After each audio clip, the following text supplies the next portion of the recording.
Hi guys, எல்லோரும் எப்படி இருக்கீங்க? நானே ஃபஸ்ட் டைம் ஃப்ளைட்டில் போகிறேன். கொஞ்சம் பயமாக தான் இருக்குது. எங்கே போகிறேன்னு கேட்குறீங்களா? திருச்சி டு மலேசியா கேஎல் போகிறேன். எப்படி இருக்குன்னு பாருங்கள். கொஞ்சம் பனிமூட்டமாக தான் இருக்குது. ஒருவேளை நான் சொர்க்கத்துக்கு வந்துட்டேனான்னு ஒரு பயம் இருந்துக்கிட்டு தான் இருந்துச்சு. அப்புறம் தான் கண்ணை திறந்து பார்த்தேன். இல்லை, அது வானத்தோடயே இருக்கிற மேகங்கள் செம்மையாக இருக்குது. அழகு, அது ஒரு அழகு. எல்லாமே பிரம்மாண்டமாக இருக்கும். அதை உங்களுக்கு ஒரு வீடியோவை எடுத்து போட்டிருக்கேன். அடிக்கடிக்கு வச்சுருக்காங்களேன்னு பார்க்காதீங்க, அது வீடு தான், பிஸ்கெட்டுன்னு நினச்சிடாதீங்க.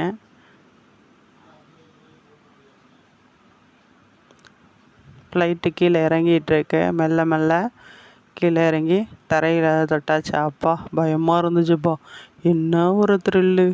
எம்மோடி இறங்கியாச்சு. அப்பா உயிரை கையில் பிடிச்ச உசுறு வந்துருச்சு, கையில் திரும்ப கிடச்சிருச்சுப்பா. ரன்வேயில் நடந்து போயிட்டுருக்கேன். இனிமேல் செக்கிங் இருக்குது, எல்லாம் இருக்குது. எல்லாம் முடிச்சு வெளியே போகிறதுக்குள்ளே ஒரு வழி ஆகிடும். ஹாய், பாய், ஹாய்.